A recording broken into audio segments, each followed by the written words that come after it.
వనస్థలిపురంలో RS Brothers mega shopping mall Akkineni Naga Chaitanya మరియు Sobhita గార్లచే September 26న ఘన ప్రారంభం.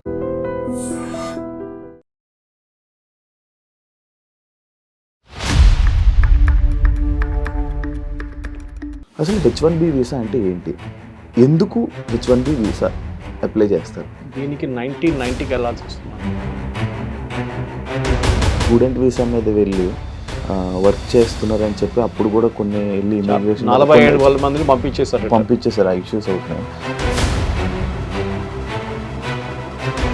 సర్టిఫికెట్లు తయారు చేయడం మన వాళ్ళు ఛాంపియన్స్ ఇండియన్స్, దాంట్లో స్పెషలీ మన దగ్గర ఉన్న ఇంకా పెద్ద ఛాంపియన్స్.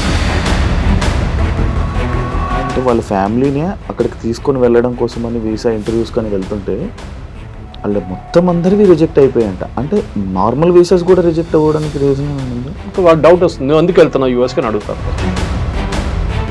ఈ బ్రిక్స్ నోట్ అని కొత్తగా ఈ మధ్య వస్తుంది కదా సార్, ఆ నోట్ వల్లనే ఇవన్నీ ట్రంప్ కావాలని మన ఇండియా మీద కక్షపాతంతో చేస్తున్నాడని చెప్పి అని అనుకుంటున్నారు. BRICS note first of all లేదు.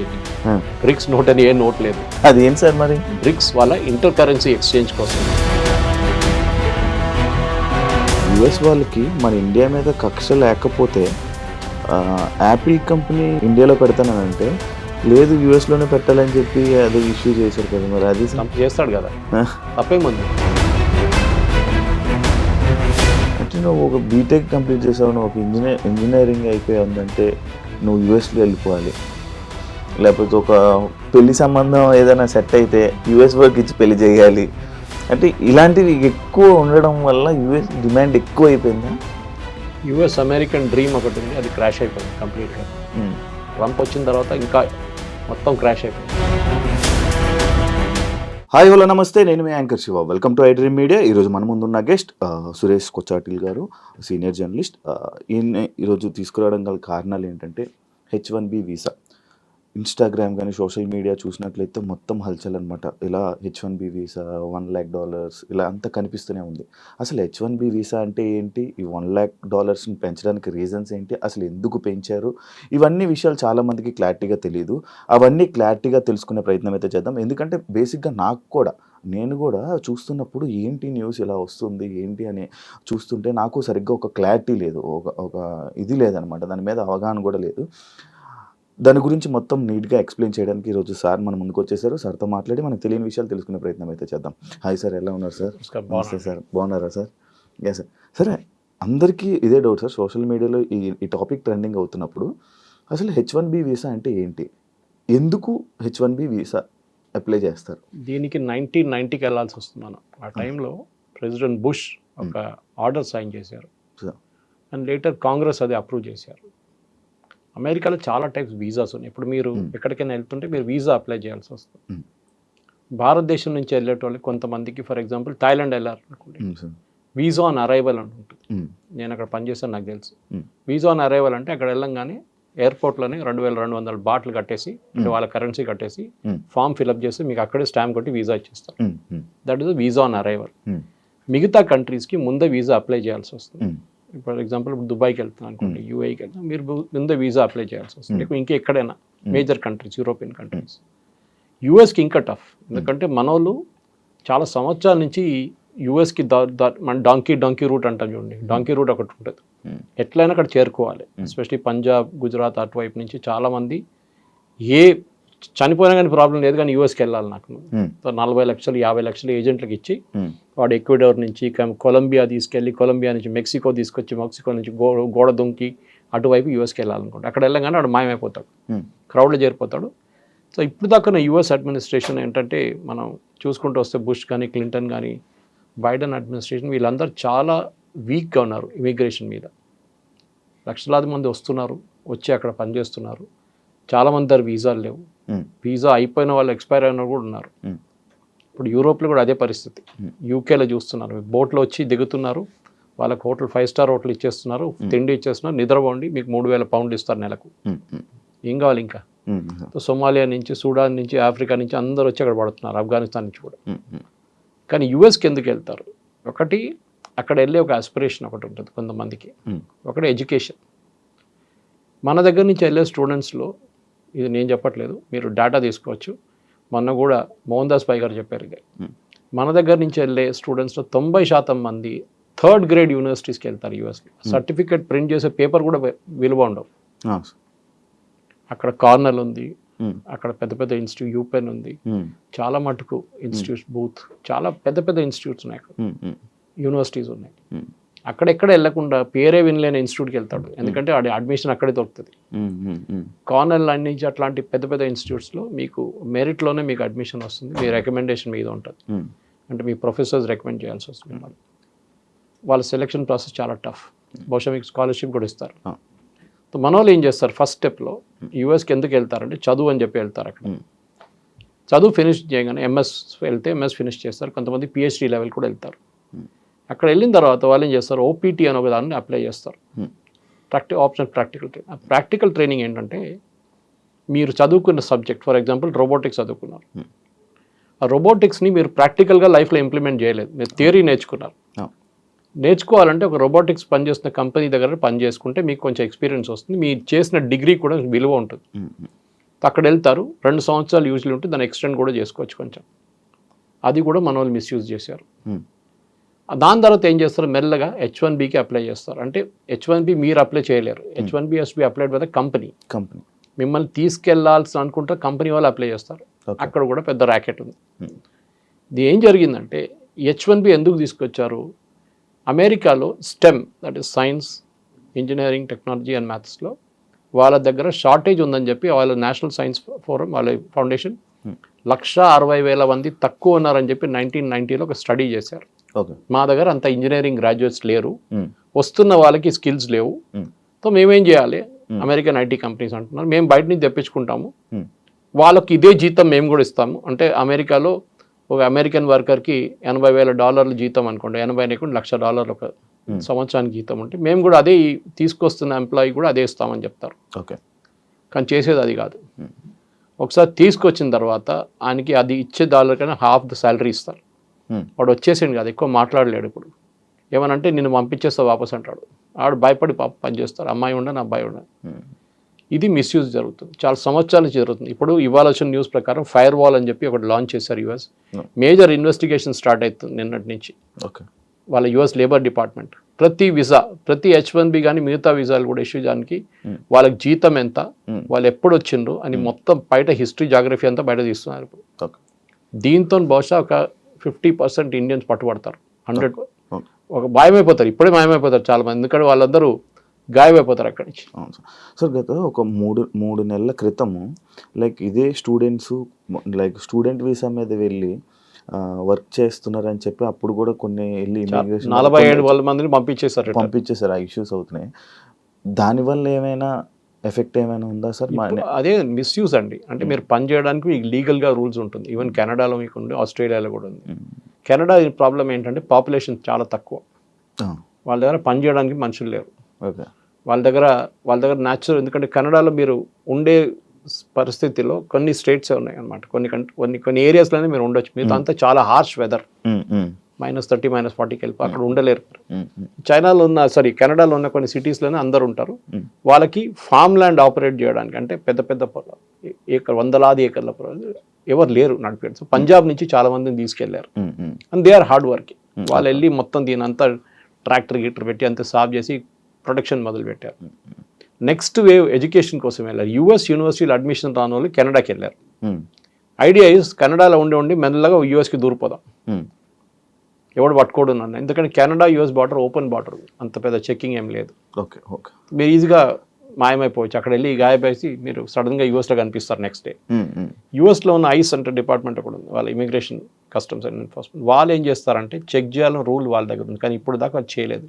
ట్రంప్ వచ్చిన తర్వాత ఇప్పుడు మీరు చూస్తున్నారు లాస్ ఏంజలీస్ కానివ్వండి, న్యూయార్క్ కానివ్వండి, వాషింగ్టన్ DC కానీ రేట్ల మీద రేట్లు నడుస్తున్నాయి.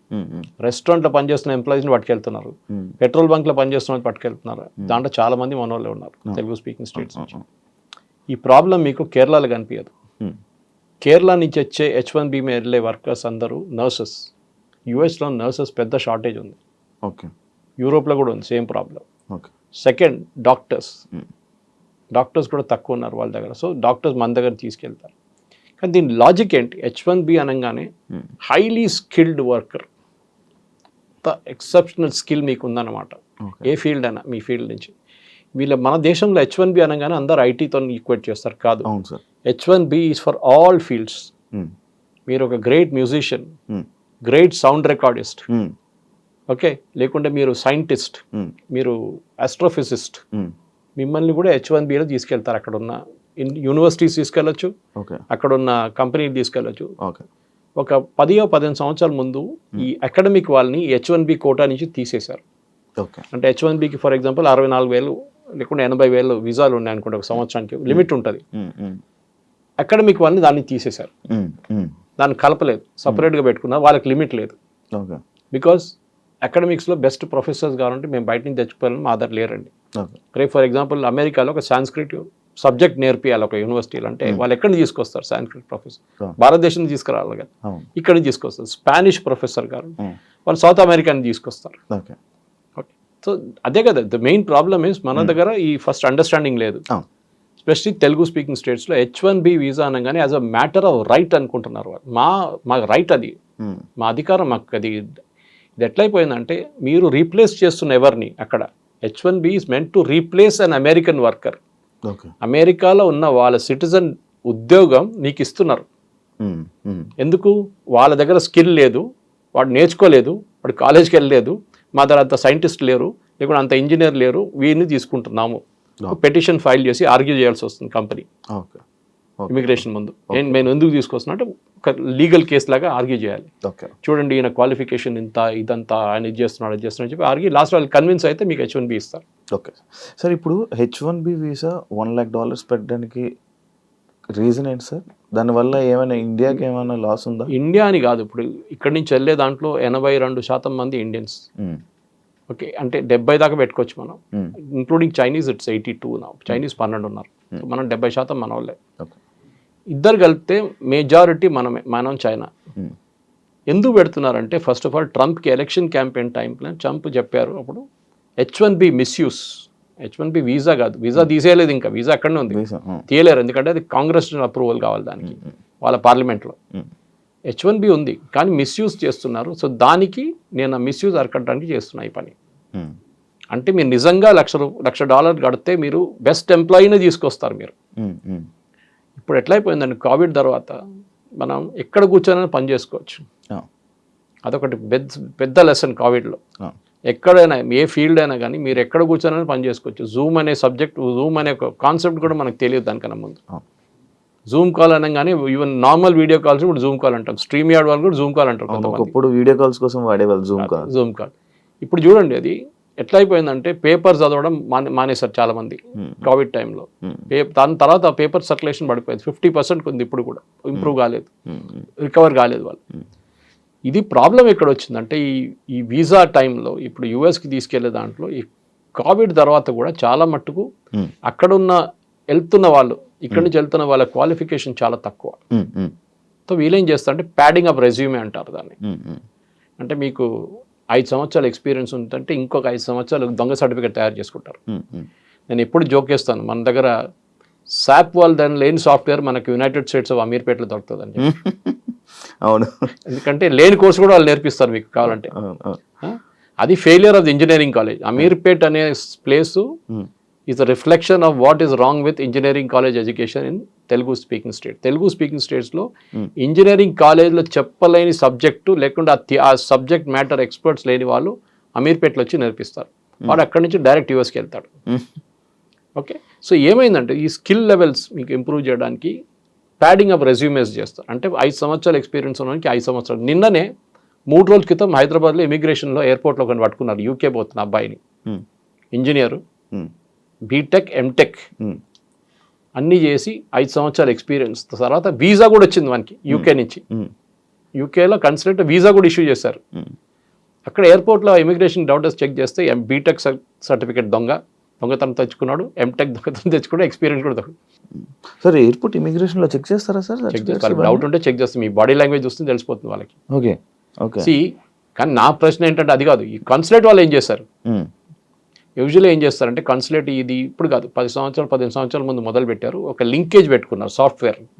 JNTUతోని అమెరికన్ కన్సులేట్, JNTUతోని బ్రిటిష్ కాన్సులేట్, మేజర్ కాన్సులేట్ అందరూ లింక్ పెట్టుకున్నారు. ఉస్మానియాతో మిగతా వాళ్ళు పెట్టుకుంటారు. వీళ్ళేం చేస్తారు, క్యాండిడేట్ వస్తాడు శ్రీనివాస్ కుమార్ పేరు కొట్టి 2012లో పాస్అవుట్ అయ్యాడని చెప్పి కొట్టంగానే వాళ్ళకి లిస్ట్ వస్తుంది ఎవరెవరు పాస్అవుట్ అయ్యారని. ఆ పేరు దాంట్లో కనిపించకపోతే దొంగ సర్టిఫికేట్. ఆ లింకేజ్ ఉంది, ఎందుకంటే సర్టిఫికేట్లు తయారు చేయడం వల్ల మన వాళ్ళు ఛాంపియన్స్ ఇండియన్స్. దాంట్లో స్పెషలీ మన దగ్గర ఉన్న ఇంకా పెద్ద champions.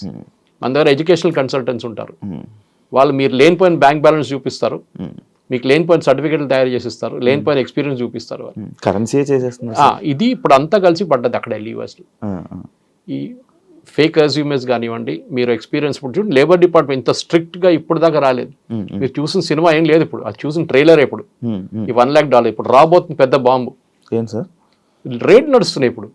They are checking each and every H1B issue చేసిన చెక్ చేస్తున్నారు. ఎందుకంటే వ్యాలిడిటీ 3 సంవత్సరాలు ఉంటుంది కదా, 3 సంవత్సరాల నుంచి యూఎస్లో పనిచేసేట్టు చెక్ చేస్తున్నారు. ఇప్పుడు నీకు ఎట్లా వచ్చింది H1B, నీకు ఎవరు ఇష్యూ చేసిండు, నీకు ఎక్స్పీరియన్స్ ఎంత ఉంది, నీకు జీతం ఎంత వస్తుంది. మెయిన్ జీతమే ప్రాబ్లం. వీళ్ళు ఎందుకు తీసుకొస్తున్నారు, ఇండియన్ వర్కర్స్తో ప్రేమ ఏం లేదు. అమెజాన్ కానీ, మెటా వాళ్ళకి కానీ, గూగుల్, వీసా టాప్ 3, టాప్ 10లో ఒకటే ఇండియన్ కంపెనీ ఉన్నారు. వీసా లాస్ట్ 2024లో H1B మ్యాక్సిమం అప్లై చేస్తున్న కంపెనీస్లో టాప్ 10లో ఐటీ కంపెనీస్లో ఒకటే ఇండియన్ కంపెనీ ఉంది. 4th పొజిషన్లో TCS. ఇన్ఫోసిస్ లేరు, ఎవరు లేరు. ఓకే. ఎందుకంటే కోవిడ్ తర్వాత work from home and work place అని కాన్సెప్ట్ రాగానే చాలా మంది ఇండియాకి షిఫ్ట్ అయిపోయారు. ఇండియా నుంచే వర్క్ చేస్తున్నారు. ముందు కాన్సెప్ట్ ఉండే on site and off site అని, ఇప్పుడు ఆ కాన్సెప్టే పోయింది. ఇప్పుడు అమెజాన్ వాళ్ళు ఇండియన్స్ H1Bలో ఎందుకు తీసుకొస్తున్నారు? అమెజాన్లో ఇంత పెద్ద పని ఏంటి వీళ్ళకి, ఇంత పెద్ద ఇంజనీరింగ్ స్కిల్ ఏంటి వీళ్ళకి అమెజాన్లో, that they need an Indian engineer who is extraordinary. అట్లేం లేదు. సో ఏం చేస్తారంటే తక్కువ జీతం ఇవ్వడానికి వీళ్ళని గుంజుకొని తీసుకెళ్తారు. So that is what is being investigated now today onwards. నిన్న ట్రంప్ అనౌన్స్ చేసిన రోజు అదేం చెప్పలేదు, ఇవాళ చెప్తున్నారు. జెన్యున్గా ఉన్న వాళ్ళని తీసుకెళ్ళండి, ఎవరికి అబ్జెక్షన్ లేదు. కానీ H1B is not a matter of right. మీకు అర్హత నాకు ఇచ్చే ఉండాలని చెప్పి ఎవడు చెప్పట్లేదు. వీసా ఈజ్ అ రైట్ కాదు, visa is a kind of మీకు ఇస్తే ఇస్తారు, లేకుంటే లేదు. ఇప్పుడు US కన్సులేట్కి వెళ్తే ఆల్మోస్ట్ 50% మంది వీసాలు రిజెక్ట్ అయిపోతాయి. అవును సార్, యాక్చువల్లీ అదే పాయింట్ సార్. ఎందుకంటే రీసెంట్ టైమ్స్లో కొంతమంది దగ్గర నేను విన్నది ఏంటంటే, అంటే వాళ్ళ ఫ్యామిలీనే అక్కడికి తీసుకొని వెళ్ళడం కోసమని వీసా ఇంటర్వ్యూస్ కానీ వెళ్తుంటే వాళ్ళ మొత్తం అందరివి రిజెక్ట్ అయిపోయాయంట. అంటే నార్మల్ వీసాస్ కూడా రిజెక్ట్ అవ్వడానికి రీజన్ ఏమైనా ఉందా? వాళ్ళ డౌట్ వస్తుంది, నువ్వు ఎందుకు వెళ్తున్నావు యూఎస్కి అని అడుగుతారు. ఫస్ట్ నేను చదవడానికి వెళ్తున్నా అంటాడు. మీ ఇక్కడ ఎవరో ఉన్నారంటారు, అమ్మ నాన్న ఉన్నారు, పెళ్లి చేసుకున్న తర్వాత నువ్వు చదువుకు వెళ్తున్నావా? అచ్చా. దాని తర్వాత అక్కడ వెళ్ళినాక ఏం చేస్తావు, మీ వైఫ్కి వీసా అప్లై చేస్తావు, మీ పిల్లలకి వీసా అప్లై చేస్తావు, వాళ్ళని తీసుకెళ్తావు, మెల్లగా దూరిపోతే గ్రీన్ కార్డ్ కోసం ట్రై చేస్తావు. దానికి 16 సంవత్సరాలు వెయిటింగ్ లిస్ట్ ఉంది, అది ఇంకోటి. దాని తర్వాత citizenship next. Green card citizenship కాదు. Lot of people mistake green card is green card is green card, it is not a US citizen. అది ఇంకో స్టెప్ ఉంటుంది US సిటిజన్షిప్కి. ఇక్కడి నుంచి వెళ్ళే వాళ్ళు మెయిన్ ప్రాబ్లం ఏంటంటే, మీరు చెప్పిందే ప్రాబ్లం. అమెరికాలో వాళ్ళు ఏమంటున్నారు, మీరు చదువుకోవడానికి రాండి, నో ప్రాబ్లం, చదువుకోండి, ఇక్కడ వచ్చి మాకు ట్యూషన్ ఫీజు వస్తుంది, మా కాలేజీలో కొంచెం 50% అయినా మాకు ఫండింగ్ మీ దగ్గర నుంచి వస్తుంది. కెనడాలో ఫర్ ఎగ్జాంపుల్ మనం ఖర్చు చేస్తుంది, కెనడియన్ కాలేజెస్లో ఒక 30 నుంచి 40 కెనడియన్ కాలేజెస్ నడిపిస్తుంది ఇండియన్ స్టూడెంట్స్ ఫీజ్. ఎందుకంటే కెనడియన్ స్టూడెంట్స్కి ఫ్రీ, వాళ్ళకి ఫ్రీ ఎడ్యుకేషన్ ఇవ్వాలంటే ఇండియన్ స్టూడెంట్స్ కట్టిన ఫీ నుంచి వాళ్ళకి ఫ్రీ ఇస్తారు. రాకపోతే ఏం చేస్తారు, మొత్తం కాలేజ్ మునిగిపోతుంది. అదే నడుస్తుంది ఇప్పుడు కెనడాలో కూడా. ఎందుకంటే ట్రూ వాల్యూ తెలిసిపోయింది అందరికీ. అక్కడ ఉన్న, నేను చెప్పాను కదా, ప్రింట్ చేయడానికి కూడా అర్హత లేని కాలేజీలు అక్కడ ఉన్నారు పేరుతో. చెప్పకపోతే పెద్ద స్టోరీ. మన దగ్గర ఒక రేడ్ జరిగింది మన కెనడాలో, యూఎస్లో కూడా జరిగింది. ఇప్పుడు కదా 2 సంవత్సరాల ముందు. ఆ యూనివర్సిటీ లేదంట, పేపర్లోనే లేవు. ఆ పేపర్ ఇచ్చిండు, సర్టిఫికేట్ ఇచ్చిండు, వీసా ఇచ్చేసిండు, అన్నీ తీసుకెళ్ళి ఇక్కడ కోర్సు కూడా కంప్లీట్ చేసిన యూనివర్సిటీ లేదు అసలు. ఒక ఆడిటోరియం ఉందంట, ఆడిటోరియం అందరు తీసుకెళ్ళి కూర్చోబెడతారంటే ఒకడు వచ్చి 1 గంట సేపు చెప్పేసి వెళ్ళిపోతారు, అయిపోయింది ఆ రోజు క్లాస్. ఇట్లాంటి ఫ్రాడ్ నడుస్తుంది. ఎందుకంటే అట్లా చాలా ఉన్నాయి ఇట్లాంటివి.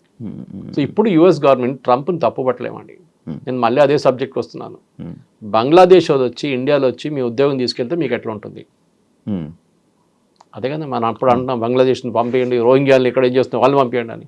మా ఉద్యోగం వాళ్ళు తీసుకెళ్ళిపోతున్నారు అని. కరెక్ట్, కొట్టాల్సింది వాళ్ళు పంపించారు. కానీ మన వాళ్ళని కొట్టారని చెప్పట్లేదు నేను. నేనే అంటున్నా, అంటే మీరు లీగల్గా వెళ్తే ప్రాబ్లం లేదు. 10 మందిలో 5 మంది లీగల్గా వెళ్తే 5 మంది ఇల్లీగల్గా వెళ్తున్నారు. ఈ 10 మంది పేరు కూడా ఖరాబ్ అయిపోతుంది అంతా. సార్ అంటే అందరు బ్లాక్ మార్క్ అయిపోతారు. సార్ అంటే మన ఇండియాలో ఉన్న కొంతమంది ఏమనుకుంటున్నారంటే ఈ బ్రిక్స్ నోట్ అని కొత్తగా ఈ మధ్య వస్తుంది కదా సార్, ఆ నోటు వల్లనే ఇవన్నీ ట్రంప్ కావాలని మన ఇండియా మీద కక్షపాతంతో చేస్తున్నాడని చెప్పి BRICS note first of all లేదు. ఏంటి బ్రిక్స్ నోట్ అని ఏ నోట్ లేదు. అది ఏంటి సార్ మరి? బ్రిక్స్ వాళ్ళ ఇంటర్ కరెన్సీ ఎక్స్చేంజ్ కోసం భారతదేశం బ్రెజిల్తో ట్రేడ్ చేసుకోవడానికి డాలర్ కాకుండా మనం ఇంకే కరెన్సీ వాడుకోవచ్చు.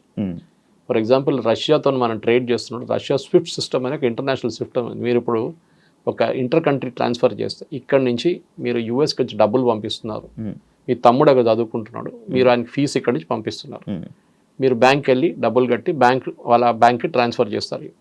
ఆ వర్క్ చేస్తున్న సిస్టమ్ పేరు స్విఫ్ట్ ఇంటర్నేషనల్ సిస్టమ్. రష్యాని బ్యాన్ చేసి పడేశారు దాని నుంచి, ఎందుకంటే యుక్రెయిన్ వార్ స్టార్ట్ చేయగానే. ఇప్పుడు రష్యా డబ్బులు మనం రష్యాకి ట్రాన్స్ఫర్ చేయలేము. మనం ఏం చేస్తాం, సరే మేము రూపీలో పే చేస్తాం మీకన్నా, డైరెక్ట్ బ్యాంక్ ట్రాన్స్ఫర్ రూపీ నుంచి మా స్టేట్ బ్యాంక్ నుంచి మీ రష్యన్ బ్యాంక్కి ఇచ్చేస్తారు. కానీ రూపీ డాలర్ కదా, డాలర్ కాగానే స్విఫ్ట్ నుంచి వెళ్ళాల్సి వస్తుంది. అవునవును సార్, స్విఫ్ట్ నెంబర్ అనేది ఉంటుంది, స్విఫ్ట్ SWIFT అని ఉంటుంది, ఆ నెంబర్ లేదు ఇప్పుడు రష్యా. సో మనం ఏం చేస్తాం trade. So BRICS is that only. BRICS ఏమన్నా ఆల్టర్నేటివ్ కరెన్సీ కాదు, ఏదో కొత్త కరెన్సీ యూరో తీసుకురావట్లేదు ఇక్కడ. We're trying to kind of evolve a different system. For example మనం ఇరాన్తో ట్రేడ్, ఇప్పుడు ఇరాన్ లేదనుకోండి ఇది బ్రిక్స్లో, కానీ చెప్తున్నా ఇరాన్తో మనం ఫస్ట్ ఆయిల్ ట్రేడ్ చేసినప్పుడు అమెరికా వాళ్ళు బ్యాన్ పెట్టినప్పుడు న్యూక్లియర్ డీల్తో ఏం జరిగిందంటే ఇరాన్ ఏమన్నారు, ఫస్ట్ వాళ్ళ లోకల్ కరెన్సీలో మనం ఇచ్చేస్తే చాలన్నారు, మనం ఇచ్చాం. దాని తర్వాత మనం చెప్పాం అది కూడా చేయలేము, యూఎస్ చాలా ప్రెషర్ పెడుతున్నా అంటే ఒక పని చేయండి, మాకు బియ్యం కావాలి, మాకు ఇన్ని టన్స్ మిలియన్ టన్స్ బియ్యం కావాలి, మీ దగ్గర ఆ బియ్యం మాకు ఇచ్చేసేయండి, మేము మీకు ఆయిల్ ఇచ్చేస్తాం. బార్టర్ ట్రేడ్ అంటాం అన్న పాత సిస్టమ్లో అట్లనే ఉండే, మీరు అది ఇచ్చి మీరు తీసుకు. సో ఈ బ్రిక్స్తో దీనికి సంబంధం లేదు. ట్రంప్కి కోపం ఏంటంటే ఆ లాబీ చాలా పవర్ఫుల్ అయిపోతుంది, దాంట్లో రష్యా అండ్ సౌత్ ఆఫ్రికా అస్సలు పడదు, చైనా ఇంకా పడదు, మిగిలింది ఎవరు, ఇండియా కదా, ఇండియా మీద టార్గెట్ చేస్తారు. సో ఇండియాని టార్గెట్ చేయడంలో ఇండైరెక్ట్లీ వీళ్ళు ముగ్గురు ఉన్నారని చెప్పి టార్గెట్ చేస్తున్నారు. కానీ బ్రిక్స్కి దీనికి సంబంధం లేదు. It is nothing do with it is basically ఆయన ఎలక్షన్ క్యాంపెయిన్లో చెప్పిన మాట చేస్తున్నాడు. ఎలక్షన్ క్యాంపెయిన్ చెప్పాడు, నేను రాగానే ఇమిగ్రేషన్ పెట్టి H1B వాళ్ళని అందరిని తీసేస్తా అని చెప్పి. అప్పుడు డిఫెండ్ చేయడానికి వచ్చిన ఎవరు, ఎలాన్ మస్క్. ఎలాన్ మస్క్ ఏమన్నారంటే H1B వర్కర్స్ వస్తున్న దాంతో పాటు మనకి యూఎస్లో ఇన్నోవేషన్ ఇంప్రూవ్ అవుతుంది అన్నారు, విచ్ ఇస్ కరెక్ట్. ఇక్కడ నుంచి ఫస్ట్ ఎర్లీ స్టేజెస్లో H1Bలో 90s అండ్ ఎర్లీ 2000 వెళ్ళిన వాళ్ళు చాలామంది ఇన్నోవేటివ్ ప్రోడక్ట్స్ తీసుకొచ్చారు. మన దేశంలో ఒక్క ఇన్నోవేటివ్ ప్రోడక్ట్ కూడా మీరు చెప్పండి ఏదైనా తయారు చేసింది. ఒక ఐప్యాడ్ తయారు చేసామా మనం, ఐపాడ్ తయారు చేసామా, ఏం తయారు చేసాం చెప్పండి మనం. We are services country. IT కూలీ అని నేను వర్డ్ వాడను, అది it is a derogatory word, కానీ మనం చేస్తున్న సర్వీసెసే. అక్కడ ఉన్న అమెరికన్ కంపెనీకి ఇక్కడ నుంచి అవుట్సోర్స్ చేశారు, మనం సర్వీస్ చేస్తున్నాం, వాళ్ళ బ్యాక్ ఎండ్ మెయింటైన్ చేస్తున్నాం, వాళ్ళ అకౌంట్స్ మెయింటైన్ చేస్తున్నాం, అకౌంట్ రిసీవబుల్స్ మెయింటైన్ చేస్తున్నాం, అన్నీ మనం చేస్తున్నాం ఇక్కడ నుంచి అంతే. అదే సార్, ఇప్పుడు యుఎస్ వాళ్ళకి మన ఇండియా మీద కక్ష లేకపోతే యాపిల్ కంపెనీ ఇండియాలో పెడతానంటే లేదు యుఎస్లోనే పెట్టాలని చెప్పి అది ఇష్యూ చేశారు కదా, మరి అది చేస్తాడు కదా. సిద్ధరామయ్య ఏమో బెంగళూరులో పెట్టమంటారు, మన కంట్రీలోనే కాంపిటీషన్ ఉంది. అమెరికా ఏమంటారు, మా ఆధార్ పెట్టండి, మా దగ్గర 50,000 మందికి ఉద్యోగం వస్తుంది, ఇక్కడ పెట్టండి అని. అక్కడ ఎందుకు పెడుతున్నావు అని చెప్తారు, చెప్పాల్సిన చెప్తాడు అంతే, వినాల్సిన వింటాడు. అంటే ఇలాంటి సిచ్యువేషన్స్ ఒకటి చూసుకుంటే అది Trump is a businessman, ఆయన real estate dealer, real estate company నడిపిస్తాడు. ఆయన మాట్లాడే లాంగ్వేజ్ అది ఇది అంటే చేస్తావా లేదా అట్లా మాట్లాడతారు డైరెక్ట్. మన దగ్గర రియల్ ఎస్టేట్లో అట్లా కాదు, కానీ ట్రంప్ లాంగ్వేజ్ అది. ఇదో స్ట్రైట్ ఫార్వర్డ్ డీలర్, నాకు ఎంత వస్తుంది చెప్పు, నీకు ఇంత ఇస్తాను నేను కథ, ఇది డీల్ అన్నమాట. సో ట్రంప్ చేసేది అన్నీ ఆయనకి అమెరికన్. నిన్ను కూడా CNN ఒక ఒపీనియన్ పోల్ వచ్చింది చూశాను నేను, and CNN is anti Trump. దాంట్లో కూడా చాలా మంది అమెరికన్ ట్రంప్ని సపోర్ట్ చేస్తున్నారు ఇప్పుడు 2-3 దాంట్లో. ఒకటి ఎకానమీ, సెకండ్ క్రైమ్, చాలా క్రైమ్ ఎక్కువ ఉండే అక్కడ, ఎస్పెషలీ వెనిజువేలా నుంచి వచ్చిన గ్యాంగ్లు, కొలంబియన్ గ్యాంగ్స్ వచ్చి అక్కడ రేప్లు, మర్డర్లు అన్నీ చేశారు యూఎస్లో చాలా సిటీ. వాళ్ళందరినీ పంపించేశారు, మిగతా వాళ్ళని అందరు జైలు వేసేశారు. మూడవది ఎంప్లాయ్మెంట్ టు యూఎస్, అది ఇంకా వాళ్ళు హోప్లో ఉన్నారు. యూఎస్లో మ్యానుఫ్యాక్చరింగ్ తిరిగి రాదు, మర్చిపోండి. కార్ మ్యానుఫ్యాక్చరింగ్ రాదు, స్టీల్ మ్యానుఫ్యాక్చరింగ్ రాదు. చైనా తీసుకెళ్ళిపోయింది అది, ఒకవైపు మెక్సికో తీసుకెళ్ళిపోయింది, ఇంకోవైపు కెనడా తీసుకెళ్ళిపోయింది. మీ అమెరికాకి ఇప్పుడున్న ఎగ్జిస్టింగ్ టాలెంట్లో basically high technology which they are really good, దాంట్లో డౌట్ లేదు. Sir for example Nvidia chips గురించి మాట్లాడుతున్నాం, వాళ్ళు పెద్ద ఒక ప్లాంట్ పెడుతున్నారు అక్కడ. ఎందుకు ఆ chips is very very critical for AI గురించి. ఏఐలో యూజ్ చేయడానికి అట్లాంటి హై పవర్ఫుల్ చిప్స్ కావాలి మనకి, ఏఐ సిస్టమ్స్ వర్క్ చేయడానికి. మిగతా చాలా ఉన్నాయి, పవర్ కావాల్సి వస్తుంది, మిగతా రిక్వైర్మెంట్ చాలా ఉన్నాయి. కానీ నివిడియాని అక్కడ తయారు చేయమంటున్నా అంటే ఇండియాలో తయారు కావట్లేదా? ఇండియాలో కూడా అవుతుంది, తైవాన్లో అవుతుంది, చైనా తయారు చేస్తున్నారు చిప్స్. సో యూఎస్ ఏమంటున్నారంటే, మేము ట్రంప్ చెప్పారు కూడా ఒకసారి, మాకు అండర్వేర్లు బెనియన్ తయారు చేయడం మాకు వద్దు అన్నాడు, ఆ బిజినెసే మాకు వద్దు అన్నాడు. ఎవరు అడిగారు, అది కూడా తీసుకొచ్చి మాకు అదంతా వద్దు, మాకు high value products, which is correct strategy, తప్పేం లేదు దాంట్లో. అవును సార్, యుఎస్కి సంబంధించిన అండర్వేర్ కంపెనీస్ మన ఇండియా నుంచే ఉన్నాయంట కదా. ఫర్ ఎగ్జాంపుల్ కీటెక్స్ మన దగ్గర వరంగల్లో పెట్టిన ప్లాంట్స్, కేరళ నుంచి ఉన్న సాబు జేకబ్, ఆంధ్రాలో కూడా. సో సాబు జేకబ్ గారు is the number 2 supplier in US. అక్కడున్న మేజర్ సూపర్ మార్కెట్స్కి, మాల్స్కి, అక్కడున్న మేజర్ ఇంపోర్ట్ కంపెనీస్కి సప్లై చేసే children's inner wear little star అంట ఆ బ్రాండ్ని. ఆయన నంబర్ 1. ఆయన కూడా ఇప్పుడు 50% పడగానే బాంబు పడ్డది ఆయన మీద కూడా. ఆయన ఏం చేస్తాడు, ఇండియాలో స్టార్ట్ చేసేసాడు అమ్మమ్మడు. ఇప్పుడు దాకా ఇండియాలో అమ్మలేదు, ఇప్పుడు ఇండియాలో ఒక్కొక్క రోజు 3-4 ఓపెన్ చేస్తున్నాడు అవుట్లెట్స్. 1000 అవుట్లెట్స్ ఓపెన్ చేస్తాడంట ఒక సంవత్సరం లోపల. నేను అదే టర్న్ ఓవర్ ఇండియాలో చేసుకుంటా అంటున్నాడు ఆయన. సో ఎక్స్పోర్ట్ బ్యాన్తో సంబంధం లేదు. మన దగ్గర ఏం ప్రాబ్లం ఎక్కడ వచ్చిందంటే, మనం చాలా మటుకు యూఎస్ మీద డిపెండెంట్ అయిపోయాం. సార్ అదే యాక్చువల్ మన ఇండియన్స్ మొత్తం యూఎస్ మీద డిపెండ్ అయిపోయారా? ఇప్పుడు నిన్న అశ్విని వైష్ణవ్ గారు ఒక స్టేట్మెంట్ ఇచ్చారు, I'm shifting to Zoho software అన్నారు. Zoho is a pure home bound software, తమిళనాడులో ఏదో విలేజ్లో తయారు చేసిన software. And Sridhar Vembu, Zoho corporation, ఆయన చాలా పెద్ద స్టేట్మెంట్ అది. ఎందుకంటే మోదీ గారు బై ఇండియా అని చెప్పి, మేడ్ ఇన్ ఇండియా ప్రోడక్ట్ కొనండి అని చెప్పి మొన్న నేషన్ అడ్రస్ చేశారు. మేడ్ ఇన్ ఇండియా ప్రోడక్ట్ అంటే ఇండియాలో తయారు చేసిన వస్తువులు కొనాలి, కరెక్ట్ అది. కానీ మీకు ఎట్లా తెలుసండి, Pepsi is a made in India product or American product? American product కాదు, ఇండియాలో తయారు చేస్తున్నారు. పెప్సీ సార్ ఇండియాలో తయారు చేస్తున్నారు, brand name is US brand name, తయారు చేస్తున్న ఇండియన్ కంపెనీ పెప్సీ ఇండియా. దాని నుంచి ఒక 2% రాయల్టీ ఇస్తారు యూఎస్కి. ఇక్కడ నుంచి డబ్బులు అక్కడ తీసుకెళ్ళట్లేదు, డబ్బులు ఇక్కడే ఉంటుంది. మీరు మెక్డానల్డ్స్ ఉంది, మెక్డానల్డ్స్ ఎవరు? ఇండియన్ కంపెనీ నడిపిస్తున్నారు, వాళ్ళ బ్రాండ్ వాడుకుంటున్నారు. అట్లా చాలా ఉన్నాయి అట్లాంటి. సో మేడ్ ఇన్ ఇండియా అనగానే మీరు అంతా యూఎస్. ఎవడో వెళ్ళినాడు, అరే కేఎఫ్సీ మీద వెళ్ళి రాళ్ళు విస్తరదాం అనేది పిచ్చోళ్ళు. KFC is again run by an Indian company. So వాళ్ళ బ్రాండ్ యూజ్ చేస్తున్నారు అంతే. సో మీరు దానంటే పడక్కర్లేదు. మేడ్ ఇన్ ఇండియా అనగానే డెఫినెట్లీ మనం చాలా ప్రోడక్ట్స్, ఫర్ ఎగ్జాంపుల్ యాపిల్ వస్తుందండి, కెనడా నుంచి వస్తుంది, మీరు చూసుంటారు సూపర్ మార్కెట్లలో. మనం వెళ్ళి కొలుతారు ఏంటంటే, మేడ్ అది ఫ్రమ్ కెనడా అని రాస్తుంది, మా ఇంటికి వెళ్ళి ఆ స్టిక్కర్తో సహా మా టేబుల్ మీద పెడతాను. మామూలు ఇంటికి ఎవరైనా వస్తే అది చూస్తారు, కెనడా నుంచి యాపిల్ తీసుకొచ్చాడు ఈయన. ఒక ఈగో ఇష్యూ ఉంది మనకి ముందు 90s, 2000లో బయట నుంచి ప్రోడక్ట్స్ చాలా తీసుకొస్తున్నాయి. మేము కేరళ నుంచి, మా దగ్గర దుబాయ్ నుంచి ఎవరైనా వస్తే ఆ టైంలో 90s, నేను చిన్నపిల్లలప్పుడు స్కూల్ నుంచి కాలేజ్ బయటకు వచ్చిన టైంలో ఏం చేస్తామంటే, వాడు పర్ఫ్యూమ్లు ఒక పెద్ద డబ్బా తీసుకొస్తాడు. అక్కడ ఏం పని చేస్తాడు అడగాడు, పాపం వాడు ఏదో కష్టపడి ఎక్కడో పని చేస్తుంటాడు, హోటల్లోనో ప్లేట్ వాషింగ్లోనో ఏదో చేస్తుంటాడు. అదంతా ఇడిసేసి ఆయన వస్తున్నాడు పర్ఫ్యూమ్లు ఒక 10 బాటిళ్ళు, 10 టీ-షర్ట్లు, 10 షార్ట్స్, ఇదన్నీ తీసుకొచ్చి అందరికి పంచి పెడతాడు. సో మనం ఏమనుకుంటాం, అరే ఇదంతా చాలా ఇదని. ఇప్పుడు ఎవడైనా వస్తున్నాయి, అక్కడ ఏం తీసుకురాడు. ఇప్పుడు ఇండియాలోనే ఉంది దానికన్నా ఎక్కువ. So we're making our own products in India. మనం రాకెట్లు తయారు చేస్తున్నాం, మనం శాటిలైట్స్ తయారు చేస్తున్నాం, we're making our own cars. మనం ఏం చేయట్లేదు చెప్పండి, ఇప్పుడు డ్రోన్స్ తయారు చేస్తున్నాం, we're making everything ourselves. So made in India ఫిలాసఫీలోనే మీరు చాలా మటుకు యూఎస్ మీద డిపెండ్ కాక్కర్లేదు. కానీ ఎప్పుడు కూడా మనకు ప్రాబ్లమ్స్ ఉన్నాయి. ఫర్ ఎగ్జాంపుల్ మన దగ్గర కమర్షియల్ ఎయిర్క్రాఫ్ట్, బోయింగ్ అని ఎయిర్బస్ మీద డిపెండ్ అవుతున్నాం. మన దగ్గర ఇంకా ప్రొడక్షన్ కాలేదు, చైనా స్టార్ట్ చేసేసారు ఇప్పుడు. అది పెద్ద ప్రాజెక్ట్, అది ఇప్పుడు కాదు, నెక్స్ట్ 50 సంవత్సరాలు కూడా కాదు అది. ఎందుకంటే మన దగ్గర వాల్యూమ్ ఉండదు. మనం ఎంత 300 ఎయిర్క్రాఫ్ట్ కొంటాం ఒక సంవత్సరానికి కావాలంటే, అది కూడా మ్యాక్సిమం. ఆ వాల్యూమ్తో సస్టైన్ చేయలేము, టెక్నాలజీ వేరే అది. కానీ ఫైటర్ ఎయిర్క్రాఫ్ట్ చూడండి, తేజస్ కానివ్వండి, నెక్స్ట్ జనరల్ అక్మా తీసుకొస్తున్నాం, దానికి సాఫ్రాన్ ఇంజిన్ ఫ్రాన్స్ తీసుకొచ్చి మనం హైదరాబాద్లోనే తయారు చేస్తున్నాం దాన్ని. ఈవెన్ నెక్స్ట్ రఫాల్ మోడల్, రఫాల్లో మొత్తం ఫ్యూసిలాజ్ హైదరాబాద్ తయారవుతుంది టాటా కంపెనీతో. సో మనం చాలా మటుకు మేడ్ ఇన్ ఇండియా చేస్తున్నాం. కానీ యూఎస్ మీద డిపెండెన్సీ, యూఎస్ ఏమైపోయిందంటే, లోకంలో పోలీస్ మ్యాన్ అని ఫస్ట్ చెప్పారు. ఆఫ్ఘనిస్తాన్కి ఎందుకు వెళ్ళారు, సిరియాకి ఎందుకు వెళ్ళారు, సొమాలియాకి వెళ్ళి అక్కడ గొడవ, ఇక్కడ పోయినా అమెరికా ఏ దేశంలో పోయినా కానీ వాళ్ళు మొత్తం ధ్వంసం చేసే బయటకు వచ్చారు. మీరు ఆఫ్ఘనిస్తాన్ తీసుకోండి, ఇరాక్ తీసుకోండి, యూ గో టు సిరియా, అవును. లెబనన్, ఎక్కడ వెళ్ళినా కానీ వియట్నాంతో స్టార్ట్ అయింది America disaster.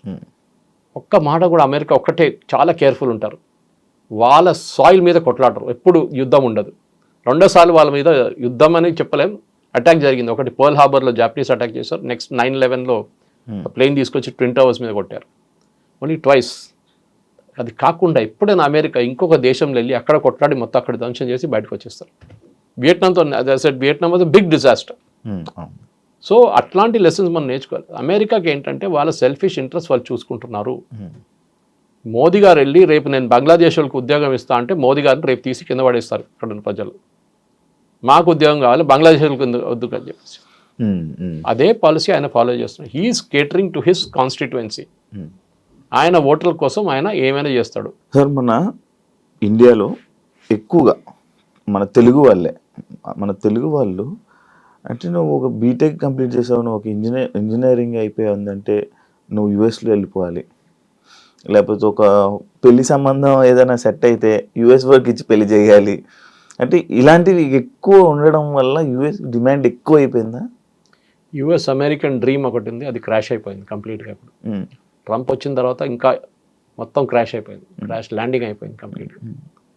First of all మనం ఏం చేస్తున్న పెద్ద తప్పు ఏంటంటే we should never antagonise American workers. అంటే అమెరికాలో ఉన్న వాళ్ళ వర్కర్స్ని మీరు పనికిరాదు, మీరు ఇంట్లో కూర్చోండి, మేము వచ్చాం మీ పని చేయడానికి అని చెప్పకూడదు. అది ఎప్పుడు చేయకూడదు, చేసాం మనం. ఇప్పుడు చూడండి, ఇవాళ as we speak department of labour ఒక ఇన్వెస్టిగేషన్ ఓపెన్ చేశారు, ప్రాజెక్ట్ ఫైర్ వాల్ అని చెప్పి యుఎస్లో. దాంట్లో labour secretary personally investigation order చేస్తున్నారు. ఇప్పుడు మీరు H1B మీద వచ్చిన వాళ్ళు ఆల్రెడీ యుఎస్లో ఉంటే వాళ్ళ మీద చర్యలు తీసుకుంటున్నారు. కొత్త వాళ్ళని మర్చిపోండి, $1,00,000 కొత్త వాళ్ళకి, కొత్త వీసాకి. అక్కడ ఉన్న వాళ్ళ మీద ఇన్వెస్టిగేషన్ మొదలు పెట్టారు. మీకు జీతం ఎంత, మీరు ఎప్పుడు వచ్చారు, మిమ్మల్ని ఎట్లా తీసుకున్నారు, మీరు రీప్లేస్ చేసిన అమెరికన్ వర్కర్కి టాలెంట్ ఉందా లేదా అని ఎట్లా చెక్ చేశారు, వానికి ఎగ్జామ్ పెట్టారా, మీకు కూడా ఎగ్జామ్ పెట్టారా? ఏం చేయలేదు. టెక్నికలీ మీరు ఒక అమెరికన్ వర్కర్ని రీప్లేస్ చేస్తే ఆయనకున్న స్కిల్ మీకున్న స్కిల్ ఎట్లా టెస్ట్ చేస్తారు. ఒక రూమ్లో 50 మంది H1B వర్కర్స్, 50 మంది అమెరికన్స్ పెట్టి టెస్ట్ పెడితే తెలిసిపోతే ఎవరికి ఎంత తెలుసు అనేది. అదేం చేయకుండా H1B ఫ్రాడ్ నడుస్తుందని వాళ్ళ అంచనా. ఇప్పుడు మీడియం శాలరీ గురించి మాట్లాడుతున్నప్పుడు, మీడియం శాలరీ అంటే యావరేజ్ శాలరీ H1B వీసాలు వెళ్ళే వాళ్ళది ఇప్పుడు as per records, American records, government record $1,22,000 per year. Highest is 132 చూపిస్తుంది. ఇప్పుడు 122 ఇస్ యావరేజ్ మీడియం. కానీ 122 ఇస్తున్నారా? అది చాలా పెద్ద ప్రశ్న. 122 ఇస్తే వాళ్ళు $1,00,000 గడ్డానికి వాళ్ళకి ప్రాబ్లం లేదు, because this guy so skilled. కానీ కాదు కదా, అక్కడే జరుగుతుంది. సో ఈ డిపార్ట్మెంట్ ఇప్పుడు ఏం ఇన్వెస్టిగేట్ చేస్తున్నారంటే ఈ కంపెనీలు ఎవరైనా ఈ ప్రాబ్లం ఏంటంటే H1Bలో చాలా స్టెప్స్ ఉన్నాయి. చిన్న ఒక తప్పు జరిగితే కూడా you company will face a major penalty. ఇప్పుడు అదే జరగబోతుంది. And that too master American companies, అదే అన్నిటికంటే పెద్దది. ఉన్నది ఒకటే, మన ఫస్ట్ 10లో TCS ఒకటే నేను చెప్పాను. దాని తర్వాత ఇన్ఫోసిస్ వీళ్ళందరూ ఉంటారు, యూజువల్ కల్ప్రిట్స్, కాగ్నిజెంట్ వీళ్ళందరూ ఉంటారు.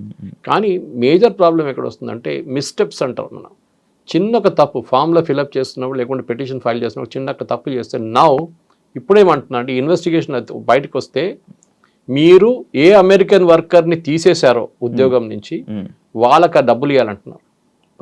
అంటే ఇంట్లో కూర్చొని ఒకడు వాడికి జాబ్ పోయింది ఎందుకంటే ఇండియన్స్ని తీసుకొచ్చారో లేకుంటే చైనీస్ని తీసుకొచ్చారని చెప్పగానే ఆయనకు బ్యాక్ వేజెస్గా ఇన్వాల్వ్స్ వస్తుంది. ఈ కంపెనీని బ్లాక్ లిస్ట్ చేసి పడేస్తారు. అప్పటి నుంచి మీరు తీసుకురాలేరు ఇండియా H1B వర్కర్స్ని యుఎస్కి. ఇన్వెస్టిగేషన్ చాలా దూరం ఇప్పుడు స్టార్ట్ అయింది ఇవాళ నుంచి. నెక్స్ట్ ఒక నెల రోజులు I think it will be hell. అంటే మనం అగైన్ ఎంప్లాయీ మీద ఇన్వెస్టిగేషన్ కాదు, తీసుకొచ్చిన కంపెనీ వాళ్ళ investigation.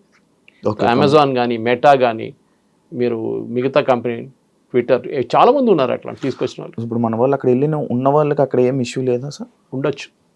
If you are caught, obviously కదా, ఇఫ్ యు ఆర్ కాట్, మీ మీద ఫ్రాడ్ జరిగింది, మీరు కూడా ఫ్రాడ్లో మీరు కూడా you're a part of it అంటే దెన్ ఇట్స్ అ ప్రాబ్లం. అంటే వీసా అనేది ఎప్పుడైనా రిజెక్ట్ చేయొచ్చు. It's not a birth right. మీరు సిటిజన్ కాదు కదా, యుఎస్ సిటిజన్, మీరు ఇండియన్ సిటిజన్. అక్కడ H1B మీద వెళ్ళారు, ఒక స్పెసిఫిక్ ఎంప్లాయ్మెంట్ వీసా అది. ఆ వీసా రూల్స్ మీరు వైలేట్ చేశారు, మీరు వైలేట్ చేశారు, కంపెనీ వాళ్ళు చేశారు, ఇట్స్ అ డిఫరెంట్ థింగ్. కానీ మీరు కూడా అక్కడ సంతకం పెట్టారు సేయింగ్ దట్ నాకు ఇంత స్కిల్ ఉంది, నేను వచ్చే అమెరికన్ వర్కర్ కన్నా నాకు ఎక్కువ స్కిల్ ఉందని చెప్పేసి. సపోజ్ మీరున్నారు, మీ దగ్గర BTech and PhD, MTech and PhD ఉందండి ఒక సబ్జెక్ట్ మెషిన్ లెర్నింగ్లో. మీరు వెళ్ళి ఒక అమెరికన్ వర్కర్ని రీప్లేస్ చేసినప్పుడు ఆయన కూడా అదే స్కిల్ ఉంటే మీరు ఎందుకు రీప్లేస్ చేస్తారని అడుగుతారు. ఆయనకు ఎంటెక్ ఉంది, is also done is PhD machine learning, same subject. ఆయన కూడా 98% మార్కులు ఉన్నాయి, మీకు కూడా 98 ఉంది కాలేజ్ నుంచి. మళ్ళీ ఆయన ఎందుకు రీప్లేస్ చేస్తున్నారు? మీకు 10 సంవత్సరాల ఎక్స్పీరియన్స్, ఆయన కూడా 10 సంవత్సరాల experience. So you have to argue. ఇప్పుడు ఇన్వెస్టిగేట్ చేస్తున్నారు, మీరు ఎవరిని రీప్లేస్ చేశారు. The rule is basic rule of H1B is అమెరికాలో ఆ టాలెంట్ లేదు, దానికోసం మేము బయట నుంచి తీసుకొస్తున్నాం. అమెరికాలో టాలెంట్ ఉంది, అమెరికన్ సిటిజన్స్కి ఉందంటే మీరు ఎందుకు తీసుకొచ్చారని ఆర్గ్యుమెంట్. సో బేసిక్లీ ట్రంప్ ఏం చేస్తున్నారంటే అమెరికన్ వర్కర్స్కి, అమెరికన్ సిటిజన్స్కి ఉద్యోగం రావాలి, బయట నుంచి వాళ్ళకి మేము ఎందుకు ఉద్యోగం ఇవ్వాలని చెప్తున్నారు. ఇది తెలుగు స్పీకింగ్ స్టేట్స్లో చాలా పెద్ద ప్రాబ్లం. ఎందుకంటే మన దగ్గర కల్చర్ క్రియేట్ చేస్తారు. ఇప్పుడు నేను వచ్చే కేరళ నుంచి ఆ ప్రాబ్లం లేదు, ఇక్కడ ముందు కూడా చెప్పాను, కర్ణాటకలో లేదు, తమిళనాడులో లేదు. ఈ పంజాబ్లో కన్నడకి వెళ్ళడానికి పెద్ద ఒక ఇది ఉంది, అది ఫార్మింగ్ క్రైసిస్. అది గుజరాతీ వాళ్ళు ట్రేడింగ్కి వెళ్తారు. మీరు లండన్కి వెళ్ళండి, న్యూయార్క్ వెళ్ళండి, హోటల్స్ మోటల్స్ అంతా వాళ్ళదే ఉంటుంది కంప్లీట్. వాళ్ళ బిజినెస్ అలాగే, వాళ్ళ ఉద్యోగంకి వెళ్ళట్లేదు, వాళ్ళు ఇన్వెస్ట్మెంట్కి వెళ్తున్నారు అక్కడ. సో దాన్ని ఇప్పుడు ట్రంప్ వెల్కమ్ చేస్తున్నారు. మీరు $5 మిలియన్ పెట్టి మీకు కార్డు ఇచ్చేస్తా అంటున్నాడు, ట్రంప్ కార్డు ఇచ్చేస్తా అంటున్నారు. సో మన వాళ్ళు మస్తు పెడతారు $5 మిలియన్. గుజరాతీస్కి అసలు ప్రాబ్లమే ఉండదు, ఫటాఫట్ పెట్టేస్తారు వాళ్ళు. కానీ దానికి కూడా ఒక ఇది ఉంది, పద్ధతి ఉంది. ఇచ్చినోడు అందరికి ఇయ్యరు, they will select people and only then let them in అనమాట. సో మేజర్ ఇప్పుడు the end of day bottom line ఏంటంటే, మీరు H1B వీసా అంటే ఏంటి అర్థం చేసుకోండి. మనందరు కూర్చొని లెక్చర్ కొట్టే బదులు మీరు అందరు కోపం పడి మీరు మోదీని తిట్టడమో ట్రంప్ని తిట్టడం కాదు. H1B is not a matter of right, discretion వాళ్ళది. ఇవ్వాలన్నా వద్దా అనేది అమెరికన్స్ గవర్నమెంట్ ప్రెరగేటివ్. మీరు H1B మీద వెళ్తున్నప్పుడు you're replacing an American worker, అది వాళ్ళకు కోపం వస్తుంది. యా సార్, ఈ వాళ్ళని రీప్లేస్ చేసే ఇదే సిచ్యువేషన్లో ఈ టాపిక్లోనే సార్ రీసెంట్గా ట్రంప్ అంటే అదే టైంలో ఇది ఒకటి విన్నాను సార్ నేను. లైక్ హోమ్లెస్ పీపుల్, అక్కడ ఉన్న హోమ్లెస్ పీపుల్ ఎక్కువ ఉన్నారు, వాళ్ళందరికీ మళ్ళీ సెట్ చేసి వాళ్ళందరికీ ఎంప్లాయ్మెంట్ సెట్ చేసి ఈసారి బయట తిరగకుండా చెయ్యాలి, అక్కడ ఉన్న వాళ్ళందరినీ సెట్ చేయాలి అని అనుకుంటున్నట్టు ఒకటి అప్పుడు చూసాను సార్. అదేంటి సార్? అదంతా ఈజీ కాదండి. అమెరికాలో ప్రాబ్లం ఏమొచ్చిందంటే, ఐటీ పక్కన పెడతాం ఫర్ అ మూమెంట్. అమెరికాలో మ్యానుఫ్యాక్చరింగ్ పవర్ ఉండే America 1960s, 70s, 80s, 90s దాకా. చైనా ఎప్పటి నుంచి పెరిగిందో ఆ రోజు నుంచి అమెరికన్ మ్యానుఫ్యాక్చరింగ్ పడిపోయింది. స్టీల్ కానివ్వండి, కార్ ఛాంపియన్స్ అమెరికన్, క్రిస్లర్ కానివ్వండి, ఫోర్డ్ కానివ్వండి, అక్కడి నుంచే కార్ మొదలైంది కదా. అవును, ఫోర్డ్ కాదు ఫస్ట్ కార్ అక్కడే మొదలైంది. దాని తర్వాత స్టీల్, బెత్లెహెమ్ స్టీల్, వాళ్ళ పెద్ద పెద్ద ప్లాంట్స్ ఉండే స్టీల్. కానీ ఏంటంటే అమెరికాలో ప్రాబ్లం, గంటకి $10 జీతం మినిమం వేజ్ యావరేజ్గా. మీరు గంటకి $10 పెడితే ఒక రోజుకి ఎంత అయిందండి? 8 గంటలు పెట్టుకోండి, 8 into 10, 80. ఒక నెలకి ఎంత అయింది క్యాలిక్యులేట్ చేసుకోండి. 8 into 10 into 30, హాలిడేస్ కూడా కంప్లీట్ చేసి మీకు జీతం ఎంత అయింది అప్పుడు? This is where the problem starts. American వర్కర్స్కి ఎప్పుడు నేను ఎక్స్ప్లెయిన్ చేస్తుంటాను కాలేజ్లో లెక్చర్స్కి వెళ్ళినప్పుడు, why America is not productive అంటే, మీ ఇంటికి ఒక ప్లంబర్ వస్తే $500 ట్యాప్ ఫిట్ చేయడానికి $1000 తీసుకుంటే that means that economy is finished. Tap విలువ $500, కానీ ఆ ఫిట్ చేసి వచ్చినోడు $1000 తీసుకుంటున్నాడు. అమెరికాలో అదే జరుగుతుంది, వాడు వచ్చిన పని చేసి వెళ్ళిపోతాడు, ఇంకేం చేయడు. మన దగ్గర ఏం చేస్తారు, ప్లంబర్ వస్తే అరే అక్కడ కొంచెం లీక్ ఉంది, ఇక్కడ కొంచెం లీక్ ఉంది, అది చూడు ఇది చూడు అని చెప్పి 10 పనులు చేయించుకుంటాం అంతా. ఇది నార్మల్ రూల్. అఫ్కోర్స్ అర్బన్ క్లాప్తో చేయలేరు, అర్బన్ కంపెనీతో, కానీ మిగతా చిన్న చిన్న దాంట్లో వాళ్ళు చేస్తారు వాళ్ళు. సో వీఆర్ స్టిల్ దానికోసం India is not a cheap economy. మనం చాలామంది చీప్ అని చెప్తాం, కాదు, వీఆర్ అ కాస్ట్ ఎఫెక్టివ్ ఎకానమీ. మన దగ్గర ఇప్పుడు కూడా ఐటీ సెక్టర్లో పనిచేస్తున్న చాలామందికి మంచి ఉద్యోగాలు, మంచి జీతంలో ఉన్నాయి ఇక్కడ ఉండి కూడా. అమంగ్ ద ఎంటైర్ ఇండస్ట్రీ వాళ్ళకి బహుశా ఇంకా అన్నిటికంటే ఎక్కువ వాళ్ళే. కానీ ప్రాబ్లం ఎక్కడ వచ్చిందంటే, ఇది ఒక షో ఆఫ్ లాగా అయిపోయింది. ఏం పని చేస్తున్నా అంటారు, ఐటీ సెక్టర్లో అంటాడు, వాడు ఏం చేస్తున్నాడు ఐటీలో అడగకండి, అది ఇంకో ప్రాబ్లం. ఉద్యోగం మీకు చెప్పాను చూడండి, ఎడ్యుకేషన్ నుంచి కూడా ఇంజనీరింగ్ కాలేజ్ మంది 100% ప్లేస్మెంట్ 100% ప్లేస్మెంట్ అని బోర్డు పెడతారు. ఛాలెంజ్ చేస్తున్నాను, మన జేఎన్టీ కూడా ఒక ఎంక్వైరీ ఆర్డర్ చేశారు, 100% ప్లేస్మెంట్ లేదు, ఇంకా హారిబుల్ అయిపోతుంది ఇంకా ఇక్కడి నుంచి. సో మీరు టాలెంటెడ్ ఉంటే ఏ ఫీల్డ్ అయినా కానివ్వండి, ఇఫ్ యు ఆర్ టాలెంటెడ్, మీ దగ్గర నాలెడ్జ్ ఉంటే మిమ్మల్ని ఎవడైనా వచ్చి ఎత్తుకెళ్తాడు, నో ప్రాబ్లం. ఎంత డబ్బులు ఇచ్చని తీసుకెళ్తాడు. కానీ మీరు టాలెంట్ లేదు, మీరు ఒట్టిగా హవాలా మాట్లాడుతున్నారంటే మీరు ఎక్కడ వెళ్ళలేరు. మన దగ్గర ప్రాబ్లం ఏంటంటే ఇన్డెప్త్ నాలెడ్జ్. ఎందుకు అమెరికన్ యూనివర్సిటీకి వెళ్తున్నారండి? మన దగ్గర యూనివర్సిటీలు లేవా? మన దగ్గర ఇంత మంచి ఐఐటీలు ఉన్నాయి, మనతో బిట్స్ పిల్లలు ఉన్నాయి, మన దగ్గర ఇండియన్ ఇన్స్టిట్యూట్ ఆఫ్ సైన్స్ ఉంది. మళ్ళీ ఎందుకండి మీరు అమెరికాకి వెళ్తున్నారు? ఇది ఒకటి. ఏమంటున్నారంటే మన దగ్గర ఎడ్యుకేషన్ ఎస్పెషల్లీ పోస్ట్ గ్రాడ్యుయేట్ లెవెల్లో అంత క్వాలిటీ లేదు, దానికోసం అమెరికాకి వెళ్తున్నాను. సరే మీరు వెళ్ళారు, చదివి ఎంతమంది రిటర్న్ వచ్చారండి? అది లేదు. ఆస్ట్రేలియాకి వెళ్తారు, ఆస్ట్రేలియన్ యూనివర్సిటీస్ క్వాలిటీ అంతే సంగతి. కెనడా కూడా అంతే, దీనికన్నా ముందు చెప్పాను మీకు అది. సో మీరు ఎడ్యుకేషన్కి వెళ్తున్నారా? Are you going for permanent employment? Permanent తిరిగి రావడానికి మీరు చూడలేదు, అసలు తిరిగి చూడలేదు మీరు. ఇది ఈ అమెరికన్ డ్రీమ్. మీరు అడిగిన ప్రశ్న జవాబు ఇది. ఆ అమెరికన్ డ్రీమ్ అయిపోయింది. Forget the American dream. Okay, మీరు కావాలంటే వర్క్ వీసాలు వెళ్ళండి, మీటింగ్లు అటెండ్ చేయండి, వచ్చేసేయండి. కానీ you cannot go there and stay and make a living. దీనికన్నా ముందు వెళ్ళిన వాళ్ళు దేవర్ లక్కీ, వాళ్ళు గ్రీన్ కార్డ్ వచ్చింది, దాని తర్వాత సిటిజన్షిప్ వచ్చి చాలామంది ఇండియన్స్ ఉన్నారు దాంట్లో. కానీ ఇంకా ఇక్కడి నుంచి ముందుకు వెళ్తూ it will become very tough. నిన్న ట్రంప్ యునైటెడ్ నేషన్స్ మాట్లాడినా కూడా చెప్పారు యూరోప్ గురించి, మీరు ఇమిగ్రేషన్ పాలసీ మిమ్మల్ని ముంచేస్తుంది, మీరు బయట నుంచి వాళ్ళు అందరు తీసుకుంటున్నారు, మీరు మునిగిపోతారని చెప్పి నిన్న వార్నింగ్ ఇచ్చారు, యూకే ఎస్పెషలీ. ఇది కరెక్ట్. బికాజ్ మీరు బయట నుంచి ఎవరైనా తీసుకొస్తున్నారు, మీ లోకల్ సిటిజన్స్ మీ వ్యతిరేకంగా ఓటేస్తారు మీకు రేపు. అది ట్రంప్ గెలిచింది ఎందుకంటే he said I will bring back, make America great again, MAGA అని చెప్పారు. ఆ కాన్స్టిట్యున్సీ కోసమే ట్రంప్ పనిచేస్తున్నారు, ఇంకా ఎవరి కోసం పనిచేయట్లేదు. అయితే సార్ మ్యానుఫ్యాక్చరింగ్ అంతా మనకి సగం ఒక 50% మనం ఎక్స్పోర్ట్ ఇది చేసేది మొత్తం మనం చైనా నుంచే కదా సార్. అయితే ఈ H1B ఈ వీసా రేట్లు ఎప్పుడైతే $1 lakh చేశాడో ఇదే టైంలో చైనా లైక్ కే వీసా అని చెప్పి ఒకటి రిలీజ్ చేయడం జరిగింది. అంటే ఇప్పుడు ఇక్కడ చాలామంది అటు షిఫ్ట్ అయిపోయే అవకాశాలు ఏమైనా ఉన్నాయి? ఎందుకు చైనా మ్యానుఫ్యాక్చరింగ్లో ఒక టైంలో క్వాలిటీలో వాళ్ళు చాలా హారబుల్ ఉండేవాళ్ళు. మన అందరు జోకులు కొడుతుంది, 6 నెలలు పనిచేస్తుంది చైనా ప్రోడక్ట్, సీరియల్ బల్బ్ ఉండొచ్చు, లేకుంటే హీటర్లు ఉండొచ్చు. ఇప్పుడు చైనా చాలా ముందుకు వెళ్ళిపోయిందండి ఇన్ టర్మ్స్ ఆఫ్ మ్యానుఫ్యాక్చరింగ్. వాళ్ళు BYD కార్స్ చూడండి, వాళ్ళకి ఏం తక్కువ కాదు టెస్లాతో. They are as good as any company. China వాళ్ళ క్వాలిటీ చాలా మంచిగా పెంచుకున్నారు, ఎందుకంటే వాళ్ళు ఎక్స్పోర్ట్ చేస్తున్న కంట్రీస్, వాళ్ళు they are exporting to Europe, exporting to US. వాళ్ళ సేఫ్టీ స్టాండర్డ్స్ చాలా స్ట్రిక్ట్. మీరు అక్కడ కార్లు అమ్మలేరు వాళ్ళ సేఫ్టీ స్టాండర్డ్ మీట్ చేయకపోతే. మన కార్లు ఎక్కువ వెళ్ళట్లేదు బయట US కంతా, ఎందుకంటే మన సేఫ్టీ స్టాండర్డ్ అంత మంచి కాదు మనది. క్రాష్ టెస్ట్ చేస్తే కూడా మనం పాస్ కావు. మనం చైనా నుంచి మనం చాలా మటుకు ప్రోడక్ట్స్ తెప్పించుకుంటాం. మీరు చెప్తున్నారు చూడండి, ఐఫోన్ ఇప్పుడు కూడా మ్యానుఫ్యాక్చరింగ్ శ్రీపెరంబదూరులో నడుస్తుంది, ఇప్పుడు ఢిల్లీలో మొదలు పెట్టారు, అంటే గుర్గాం వైపు. ఈ ఐఫోన్లో కూడా ఇప్పుడు కూడా మనం 12% కాంపోనెంట్స్ చైనా నుంచి వస్తుంది మనకి.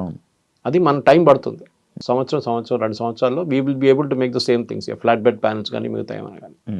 ఇప్పటికి మన చైనా దగ్గర నుంచి మనం నేర్చుకోవాల్సింది అంటే కోవిడ్ టైంలో సప్లై చైన్ మొత్తం డిస్టర్బ్ అయిపోయింది.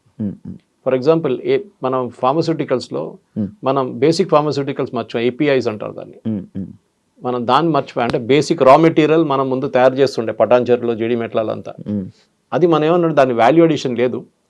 గ్రానైట్ రాయి ఇచ్చే బదులు దాన్ని కోసి అంత పాలిష్ చేసి గ్రానైట్ కాబట్టి నాకు ఇంకా 10,000 10 times or 20 times వాల్యూ వస్తుందని చెప్పి we got in to formulations. ఇప్పుడు మన ఫైనల్ ప్రోడక్ట్ తయారు చేసి డాక్టర్ రెడ్డీస్ కానివ్వండి, భారత్ బయోటెక్ కానివ్వండి, BE కానివ్వండి, ఎవరైనా కానివ్వండి, వీళ్ళు తయారు చేసి పంపిస్తున్నారు USకి. దానికోసం 50% డ్యూటీ వేసినప్పుడు, టారిఫ్ వేసినప్పుడు ఫార్మస్యూటికల్స్ లేదా లిస్ట్లో చూసారా మీరు? ఎందుకు? ఫార్మస్యూటికల్స్ మీద ఉండాలి కదా. ఎందుకంటే అమెరికన్ కన్స్యూమర్కి అన్నిటికంటే చీపెస్ట్ డ్రగ్ అమ్ముతుంది భారతదేశం నుంచి, మోస్ట్ కాస్ట్ ఎఫెక్టివ్ డ్రగ్ మన దగ్గర నుంచి వెళ్తుంది. India the pharmacy capital of the world అంటాం. 2 కేటగిరీస్ ఎగ్జామ్ చేశారు దాని నుంచి, ఒకటి IT సెక్టర్, ఇంకోటి ఫార్మసీ. ఎందుకంటే బేసిక్లీ IT సెక్టర్ పెడితే అమెరికన్ కంపెనీస్కే నష్టమవుతుంది, వాళ్ళ బాటమ్ లైన్ పోతుంది, కంప్లీట్ వాళ్ళ నష్టాలు వచ్చేస్తారని చెప్పి IT కంపెనీస్ మీద ఏం పెట్టలేదు. అదే టైంలో ఫార్మా కూడా పెట్టలేదు, ఎందుకంటే భారతదేశం నుంచి ఫార్మా రావాల్సిందే. ఎందుకంటే $50 మీరు ఎక్కువ చేస్తే కట్టాల్సింది అమెరికన్ కన్స్యూమర్, ఇండియన్ కంపెనీ కాదు. టారిఫ్ కూడా ఎవరు కడుతున్నారు? అమెరికాలో ఎవరు ఇంపోర్ట్ చేస్తున్నారు ఆ కంపెనీ కడుతున్నారు. వాళ్ళు ఏం చేస్తారు, అది కన్స్యూమర్ తీసుకుంటారు డబ్బులు. ఇండియన్ కంపెనీకి ఏం కావట్లేదు. దే ఆర్ డిమాండ్ తగ్గుతుంది. ఎస్, మీకు $10 వచ్చిన ప్రోడక్ట్ $15 ఇస్తే మీరు ఇంకోడన్నా $10 అమ్ముతున్నాడు చూసి తిరుగుతారు మీరు సూపర్ మార్కెట్లో. అవును. కానీ fortunately or unfortunately for us China కూడా అదే బ్రాకెట్లో వచ్చేసింది. సో మనకు ప్రాబ్లం లేదు. కానీ చైనా దగ్గర నుంచి చైనా కాదు, even Europe will start tomorrow. Europe కూడా Indian professional highly skilled Indian professional కోసం కొత్త వీసా సిస్టమ్ పెట్టి మీరు అమెరికా నుంచి మీరు వస్తే మా దగ్గరికి రండి అని చెప్పి. ఎందుకంటే మన దగ్గర చాలామందికి ఇంటికి తిరిగి వచ్చి నేను యూఎస్ నుంచి రిటర్న్ అని చెప్పగానే ఒక ఇన్సల్ట్ లాగా ఉంటుంది మన వాళ్ళకి. చాలామందికి సైకలాజికల్ ప్రాబ్లం ఉంటుంది. చూడండి, అది it's not a easy thing. దానికి కౌన్సిలింగ్ కావాల్సి వస్తుంది. సడన్గా మీ ఉద్యోగం పోయింది, లేకుంటే మీకు H1B లేదు, మిమ్మల్ని రిటర్న్ పంపిస్తారంటే people will get in to depression. ఆ డిప్రెషన్ కాకూడదు. దానికోసం ఏం చేస్తుంటే మీరు అదే క్వాలిటీ ఆఫ్ లైఫ్ స్టైల్ను యూరోపియన్ కంట్రీస్కి వెళ్ళండి, ఆర్ చైనాకి వెళ్ళండి, అక్కడ పని చేసుకోవచ్చు. ఓకే. ఒక్కటే మాట చెప్పలేరంటే నేను ఎక్కడున్నా మీ కొడుకు అంటే చైనాలో ఉన్నా చెప్పాల్సి వస్తుంది అంతే. యూఎస్ అని చెప్పలేము, అదొక ప్రాబ్లం. కానీ you will have equally good, ఎందుకంటే చైనా కూడా రీసెర్చ్ అండ్ డెవలప్మెంట్ చాలా ముందున్నాం మనకన్నా. ద నెంబర్ ఆఫ్ PhDs ఆ చైనాలో ఉన్నది చాలా ఎక్కువ. అండ్ వాళ్ళది ల్యాబ్ టు మార్కెట్ అంటారు. అంటే మీరు చేసిన PhD పేపర్ కోసం పేపర్ మీద రాయడం కాదు, ఆ PhDకి ఒక విలువ ఉంటుంది. దాన్ని మార్కెట్కి తీసుకొచ్చి దాన్ని ఎక్స్ప్లాయిట్ చేస్తే ఒక ప్రోడక్ట్ తయారవుతుంది. సో ల్యాబ్ టు మార్కెట్లో చైనా ఇస్ ఛాంపియన్ PhDsలో. ఈవెన్ యూరోప్ కూడా అంత లేదు. సో డెఫినెట్గా చైనా వీసా పెడితే చాలామంది వెళ్తారు అక్కడ, దానికి డౌట్ లేదు. Taiwan is another country. Chip డిజైనింగ్లో దర్ నంబర్ 1. వాళ్ళు కూడా డెఫినెట్లీ ఎక్స్ప్లాయిట్ చేస్తారు దీన్ని. ఆల్రెడీ మన దగ్గర నుంచి ఒక 50 మంది ట్రైనింగ్కి వెళ్ళారు అక్కడ చిప్ డిజైనింగ్ కోసం. మన ఐ థింక్ టాటా జబ్స్ వెళ్తాం ఒక ట్రైనింగ్ అక్కడ. సో ట్రైన్ చేసి తీసుకొస్తారు వాళ్ళని. అట్లనే మన వాళ్ళు కూడా న్యూ మార్కెట్స్ చూసుకోవాల్సి వస్తుంది. టారిఫ్ పెట్టినప్పుడు అదే చేసాం మనం. కొత్త మార్కెట్కి వెళ్ళాం, యూరోప్కి వెళ్ళాం, మిగతా దేశాలకు వెళ్ళాం, సౌత్ ఆఫ్రికాకి వెళ్ళాం. Now Indians have to do that. And Sridhar Vembu చెప్పినట్లని ఆర్ కమ్ బ్యాక్ హోమ్. మనం ఇనీషియల్ స్టార్టింగ్ ట్రబుల్ ఉంటుంది, కానీ 5 సంవత్సరాల్లో అమెరికాకి ఏది నష్టం అవుతుందో మనకు అది గెయిన్ అవుతుంది. H1Bలో we will be able to do more innovations in India. మనం కూడా ఇండియా నుంచి కొత్త కొత్త ప్రోడక్ట్స్ తయారు చేద్దాం, సర్వీసులు కాదు. We'll let us do products from India. అది చాలా ఇంపార్టెంట్. అంటే ఇప్పుడు ఇదంతా H1B వీసా ఎఫెక్ట్ మొత్తం పడేది ఎవరైతే ఫేక్ దీనికి సంబంధించిన సర్టిఫికేట్స్కి సంబంధించిన ఇలా ఎవరైతే దొంగగా అక్కడ ఉంటున్నారో వాళ్ళకి ఎఫెక్ట్ అవుతుందే కానీ ప్రతి ఒక్కరికి కాదు. సో ఇక్కడ కూడా H1Bలో దొంగ సర్టిఫికేట్ అని చెప్పట్లేదు. I think that is the miscommunication here.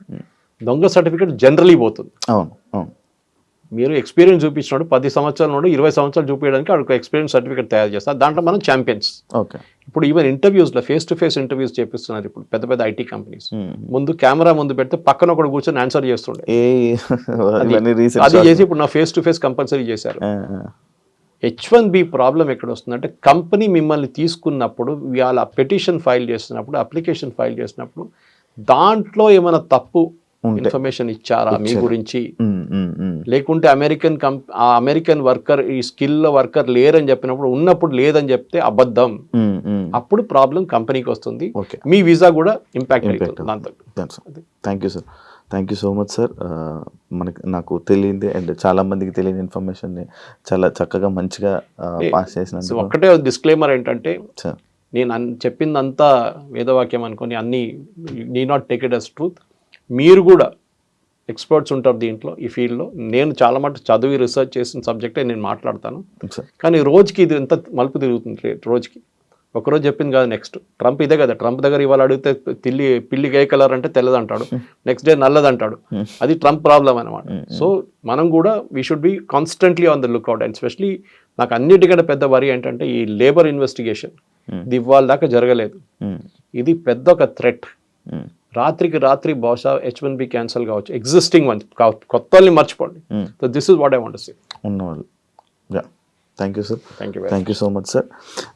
మళ్ళీ ఇంకో కొత్త ఇన్ఫర్మేషన్తో మళ్ళీ జనాలకి ఇచ్చే ప్రయత్నంలో మళ్ళీ కలుద్దాం sir. Thank you so much sir నా ఇంటర్వ్యూకి వచ్చినందుకు. చూసారు కదా ఇంటర్వ్యూ, ఇంకో గెస్ట్తో మళ్ళీ మీ ముందు కలుస్తాం. అంతవరకు థ్యాంక్ యూ సో మచ్.